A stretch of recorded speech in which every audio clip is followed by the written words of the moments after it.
Hay algo que ocurre todos los días de nuestra vida. Todos los días. Todos los días usted pasa por un lugar y pasa por el lado de alguien y no nota que esa persona está allí. Nos pasa constantemente. Sencillamente pasamos de largo y ni nos damos cuenta. A veces nos damos cuenta porque la persona nos llama y uno pasa por ahí, no la miró, no la vio y la persona no, mira Pablo, y, no me había dado cuenta que estabas ahí.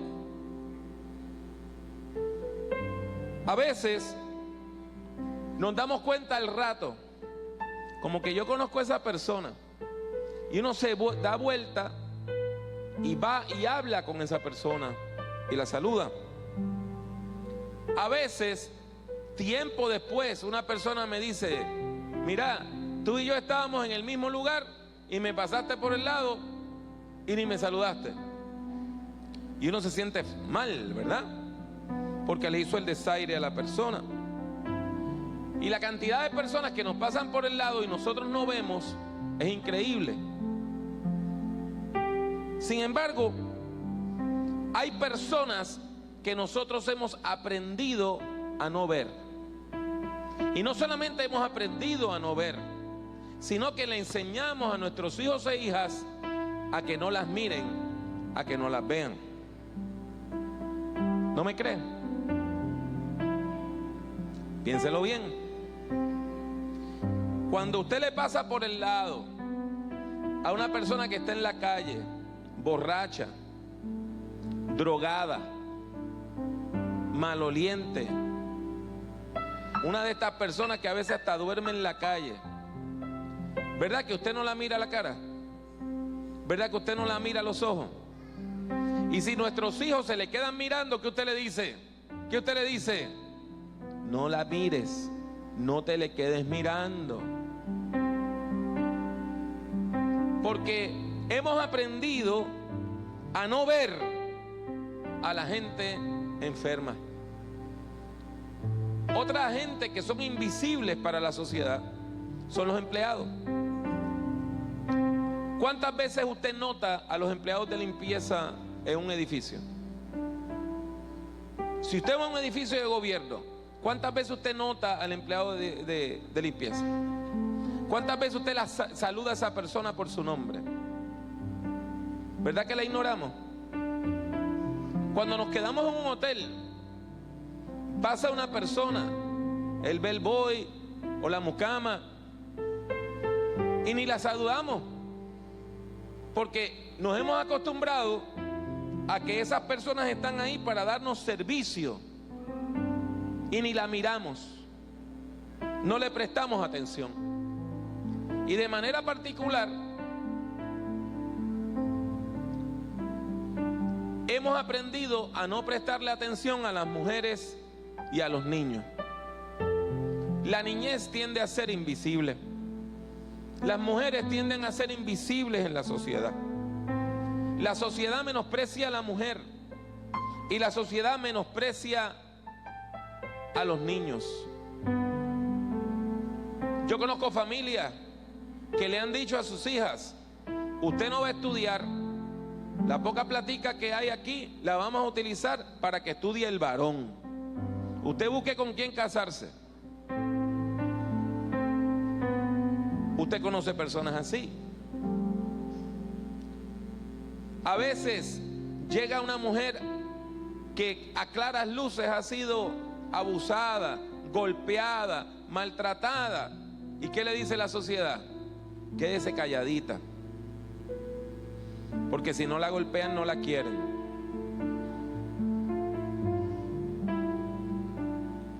Y usted me dirá, pero los hombres miran a las mujeres. Pero una cosa es mirar y otra cosa es ver. La sociedad machista le enseña a los hombres a mirar a las mujeres, pero no a los ojos, no a conocer su nombre, sino a decirle groserías y cosas feas. Ayer paseábamos y andaba yo con unos buenos hermanos y cuando estamos cerca ahí del malecón, yo veo una joven que empieza casi a correr, a caminar rápido. Me llamó la atención y cuando veo, habían dos hombres detrás de ella gritándole cosas feas, gritándole asquerosidades. Y usted sabe lo humillante que es para una mujer que un extraño le diga cosas sexuales, feas, insinuaciones. La está tratando como si fuera una cosa y no como si fuera una persona. Es triste que muchas mujeres sienten que los hombres ven su cuerpo, pero no las ven a ellas. Y le voy a decir con tristeza que hasta en la iglesia esto ocurre. Hasta en la iglesia hay mujeres que se sienten marginadas, que se sienten invisibilizadas, que nadie las ve, como si no tuvieran importancia. Y hay iglesias que sistemáticamente ignoran a la mujer. Pero Jesús es distinto. ¿Cuántos dicen amén? Jesús es distinto. Jesús nunca vio a una mujer con morbo. Jesús nunca le dijo una grosería a una mujer. Jesús nunca humilló a una mujer diciéndole cosas impublicables. Jesús prestaba atención a la gente y aún a las personas más pequeñas e insignificantes de la sociedad. Él las notaba. El pastor hace unos minutos habló de un texto hermoso cuando Jesús dijo: dejen que los niños vengan a mí, dejen que los niños y las niñas vengan a mí, porque el reino de Dios les pertenece. De ellos es el reino de Dios, de aquellos que son como niños. Pero si usted lee el texto, Jesús dice eso porque los discípulos estaban reprendiendo a los niños. Y esa no es la misma palabra que usamos para hablar de echar fuera un demonio. Es la misma palabra. Y Jesús tiene que corregir lo que hicieron los discípulos, como diciendo: ustedes, pequeños demonios, aléjense de Jesús, que no son importantes. Pero Jesús los corrige y le dice: sí son importantes. Tan importantes que el reino de los cielos es para ellos y los que son para ellos.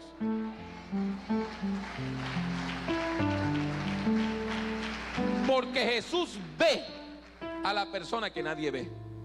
Jesús ve a la persona que nadie ve.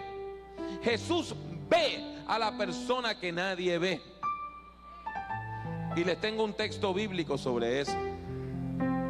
Lucas capítulo 13, versículos del 10 al 11, nos dice que enseñaba Jesús en una sinagoga en el día de reposo. La sinagoga era el templo donde en una ciudad se reunía la gente a adorar. El templo grande estaba en Jerusalén, pero en las distintas comunidades habían estas casas. En hebreo le dicen la casa de la congregación, Beth HaKnesset, y ahí se reunía la gente.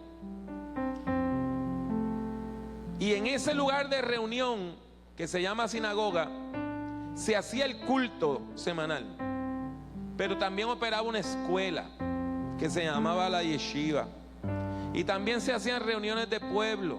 Y cuando el pueblo se tenía que reunir para hablar de algo, ahí se reunían, ahí se celebraban los matrimonios, ahí se celebraban también los juicios.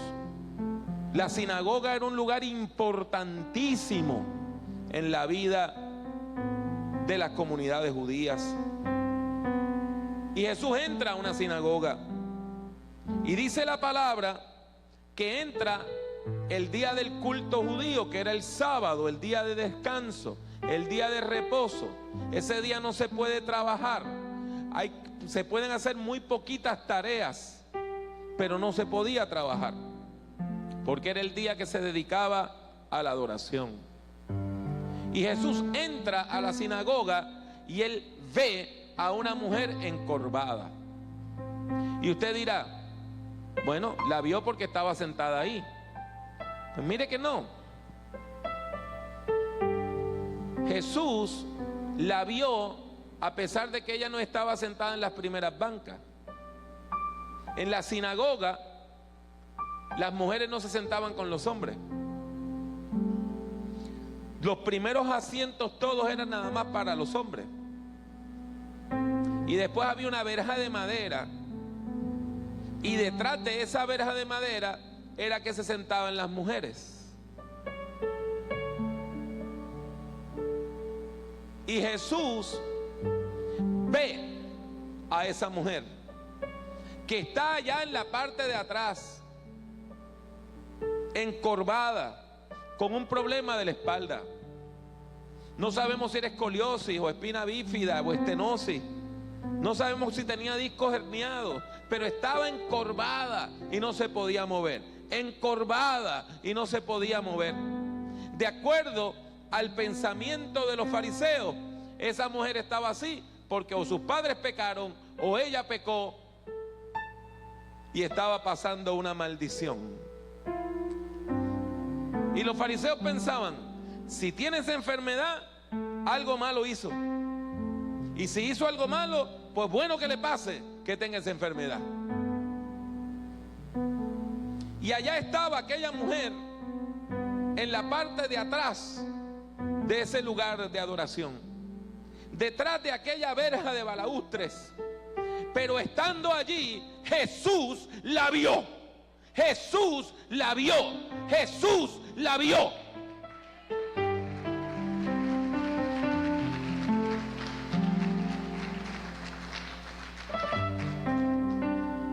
Dice el texto que su enfermedad era gravísima. Llevaba 18 años con ese espíritu de enfermedad. Andaba encorvada. Nadie de ninguna manera la había podido enderezar. Entonces Jesús la llama.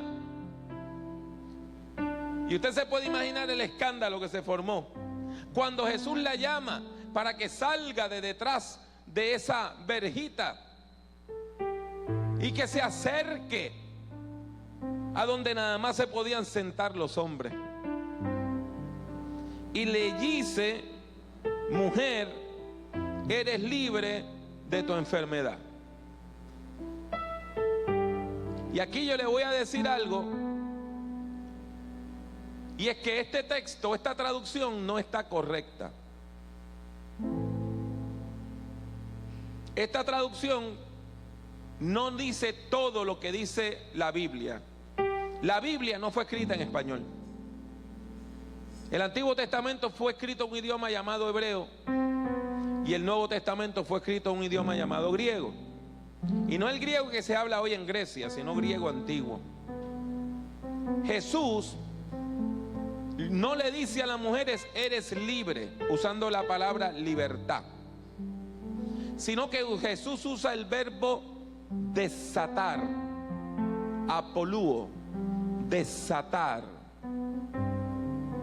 Y lo que el texto griego dice, mujer, quedas desatada de tu enfermedad. Quedas desatada de tu enfermedad. Con esto Jesús está diciendo que la enfermedad era como una serie de ataduras que agarraban a esa persona e impedían que llegara a su pleno potencial como ser humano, que disfrutara la vida. No podía porque estaba atada. Que fuera completamente libre no podía porque estaba atada.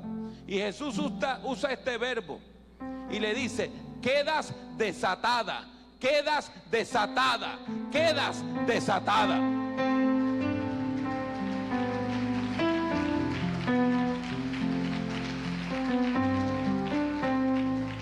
¿Y por qué la desata? Para que pueda hacer lo que no podía hacer antes. Ella no se podía levantar, ahora se va a poder levantar. Porque cuando Dios te desata, puedes hacer en el nombre de Jesús lo que no podías hacer antes de conocer a Jesús.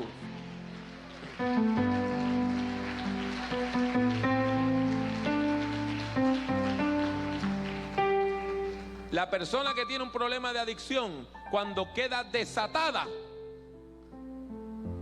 puede dejar las drogas ilegales. La persona que tiene problemas con el alcohol y no puede dejar de tomar, cuando queda desatada, no vuelve a tocar una botella. La persona que vive de cigarro en cigarro y no puede dejar ese vicio, cuando queda desatada, no vuelve a tocar el tabaco. La persona que vive siempre buscando sexo y sexo y sexo, no importa con quién, y con esa adicción al sexo, cuando Cristo la desata, queda libre de esa maldad. Cuando Dios te desata, cuando Cristo te desata, cuando Jesús te desata, puedes hacer las cosas que no podías hacer antes y quedas libre en el nombre de Jesús. Libre en el nombre de Jesús. Libre en el nombre de Jesús. Y qué lindo eso. Y lo que uno espera es que ante ese milagro que ocurre inmediatamente después que Jesús le dice a la mujer, quedas libre, Él le impone las manos, ella se endereza, empieza a glorificar a Dios. Todo el mundo la conocía, todo el mundo sabía que ella llevaba 18 años enferma. En vez de la gente dar gloria a Dios, salió un aburrido que era el principal de la sinagoga, el encargado de ese lugar, como si fuera hoy el pastor o el sacerdote de un lugar religioso, y en vez de dar gloria a Dios, ¿qué hace? Ese hombre reacciona mal. Reacciona mal porque él no creía que Jesús era un rabino. O sea, usted no tiene credenciales para ministrar aquí. El hombre reacciona mal porque Jesús había violado el orden, que la mujer se tenía que quedar allá, y la mandó a llamar. El hombre se indignó porque Jesús había bendecido a una mujer en vez de bendecir a un hombre.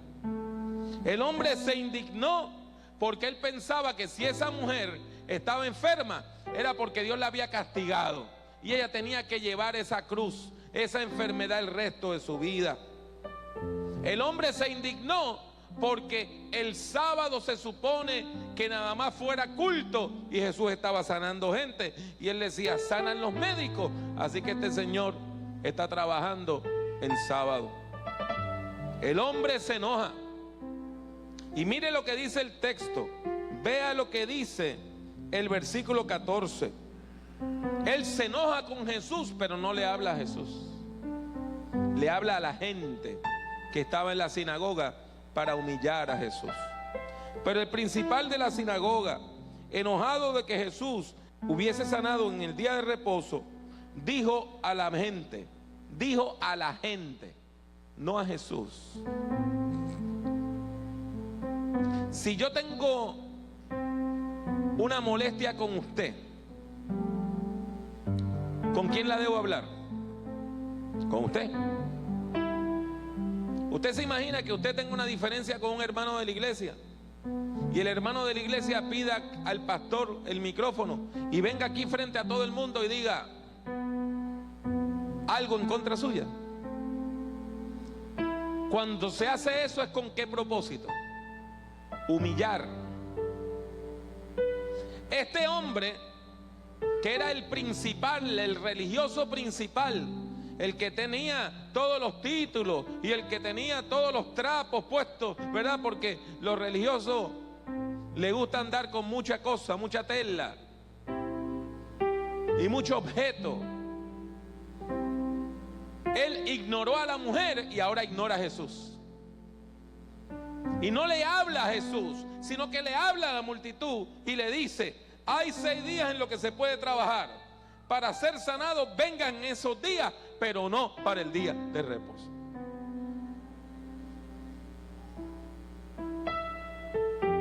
Y el regaño que él le da a Jesús, la crítica a Jesús, la presenta como si fuera una enseñanza al pueblo. El que quiera ser sanado venga cualquier día menos el sábado. Pero Jesús tiene autoridad. ¿Cuántos dicen amén? Jesús tiene poder. ¿Cuántos dicen amén? Y Jesús siempre nos va a decir lo correcto. Jesús siempre nos va a llevar al bien. Jesús siempre nos va a llevar a la bendición. Y Jesús siempre va a decir la verdad, pero a veces la verdad duele. Y Jesús le responde a ese hombre que le ha faltado el respeto. Y no lo hace hablándole a la multitud, le habla a él. Y mire qué palabra más dura dice Jesús. Entonces el Señor, versículo 15, le respondió y dijo: hipócrita. La palabra hipócrita viene del mundo de la actuación. Quiere decir que está debajo de una careta. Porque en el teatro griego los actores usaban una careta. Y vea que dije actores y no actrices, porque no se permitía que las mujeres actuaran. Así que si había un personaje de una mujer, lo hacía un hombre con una careta de mujer. El hipócrites es el que está debajo de la careta. Y Jesús le dice: hipócrita. Le dice: tú no eres un siervo de Dios. Tú lo que tienes es la careta de un siervo de Dios. Qué palabra dura. Qué palabra dura. Jesús usa una palabra durísima para decir: tú enseñas lo que no vives y vives lo que no enseñas. Y mire el análisis que hace Jesús. ¿Por qué Jesús le dice hipócrita a este hombre? Él dice: cada uno de vosotros, cualquiera de nosotros, no desata en el día de reposo a su buey o a su asno y lo lleva a beber. Pues claro que sí. Si usted tenía un animalito, usted no iba a decir: bueno, es el día de reposo, muérete de sed hoy. ¿Verdad que no? Y Jesús entonces le dice: esta hija de Abraham estaba atada por Satanás por 18 años. No era digno, no era lo correcto desatarla.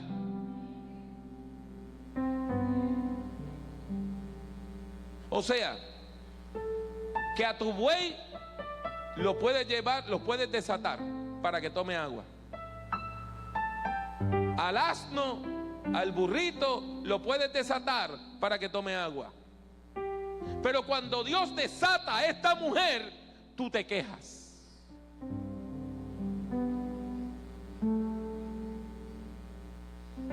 Ese hombre no tuvo palabras de respuesta para Jesús,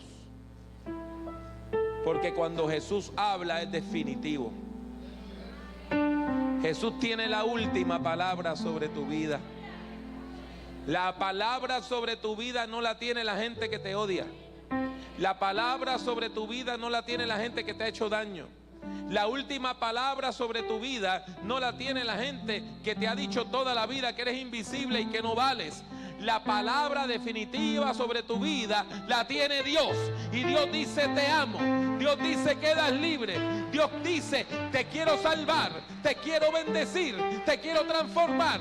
Dios dice: yo quiero que tengas un encuentro conmigo y que vivas la vida a plenitud. Dios quiere para nosotros salud.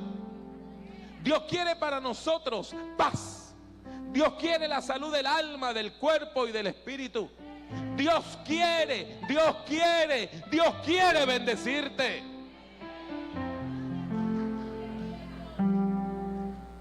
Todo el mundo quedó maravillado ante lo que hizo Jesús. Pero los enemigos de Jesús se molestaron y siguieron tramando para llevarle a una cruz, pensando que así le iban a destruir, y sin saber que la cruz iba a ser la más grande victoria de Jesús. Hermanos y hermanas, en el nombre de Jesús, yo les voy a hablar ahora con el corazón. Con el corazón. Todos los seres humanos, toda persona en algún momento se ha sentido humillada, se ha sentido menospreciada, se ha sentido que la gente le dice: tú no vales, tu vida no tiene valor. Algunos de nosotros hasta nos criamos en familia que nos dijeron eso. Tú no sirves para nada, tú jamás vas a hacer nada en la vida, tú no tienes valor, tú no vales nada, tú no sirves. Algunos de nosotros hemos sido golpeados emocionalmente, pero hay algunas personas aquí presentes hoy que recibieron golpes físicos. Aún hay mujeres y hombres también que fueron víctimas de violencia sexual, sobre todo cuando niños. Yo he conocido hombres que a los 50, 60 años todavía recuerdan con este dolor horrible cuando alguien, casi siempre un familiar, abusó de ellos en la niñez. Y cuando uno se cría así, uno piensa que uno es invisible. Y uno dice: nadie me ama, a mí nadie me puede amar. Y uno lleva esos golpes adentro y dice: yo no le importo a nadie. Y uno piensa: si yo me muero mañana, nadie me va a extrañar, porque mi vida no tiene valor. Pero Dios me ha traído aquí en esta mañana con un mensaje importante. Cierre sus ojos un minutito. Y lo que le voy a decir viene de parte de Dios. Lo que le voy a decir viene de parte de Dios. Es que Dios te ve. Dios te ve. Dios te ve. Tú eres importante para Dios. Entre la multitud, Dios te ve. Dios te ve. Mujer, Dios te ve. Joven, Dios te ve. Anciano, anciana, Dios te ve. Si tú tienes un impedimento físico, Dios te ve.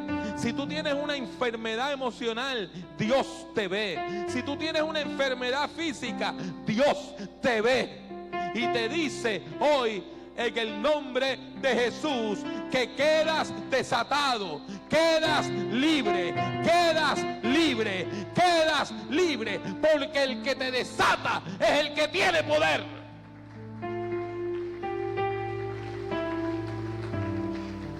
En este momento Jesús está desatándote. No te vuelvas a amarrar con las ataduras viejas.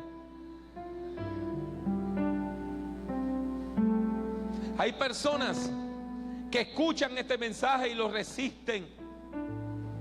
Y cuando tú le dices Dios te ama, dicen: pero a mí no. Y cuando tú le dices Dios quiere bendecirte, dice: Dios bendice a otras personas, pero a mí no. Y se resisten. Pero te pido en el nombre de Jesús que abandones la resistencia. Dios te quiere abrazar. Dios te quiere bendecir. Dios te quiere sanar. Hoy Jesús te está diciendo: yo te veo. Yo te veo completamente. Sé tus pecados y te perdono. Sé tu dolor y te consuelo. Sé tus sueños y quiero bendecirte para que los alcances. y sé tu potencial. Dios conoce tu potencial. Dios sabe todo lo que Él desea hacer contigo. Y Dios tiene planes para tu vida. Y si algún día se para alguien, un familiar o un religioso, o se para una persona con autoridad como un maestro y te dice que tú jamás vas a lograr nada en la vida, no le creas. Si vas a creerle a alguien, créele al que tiene la última palabra. Créele al que tiene la última palabra. Créele al que tiene la última palabra. Y Él te está diciendo hoy que eres libre, eres libre, eres libre, eres libre, en el nombre de Jesús. Con los ojos cerrados en este momento, yo le voy a pedir que usted considere una pregunta. ¿Dios te ha hablado en esta mañana? ¿Te ha hablado Dios en esta mañana?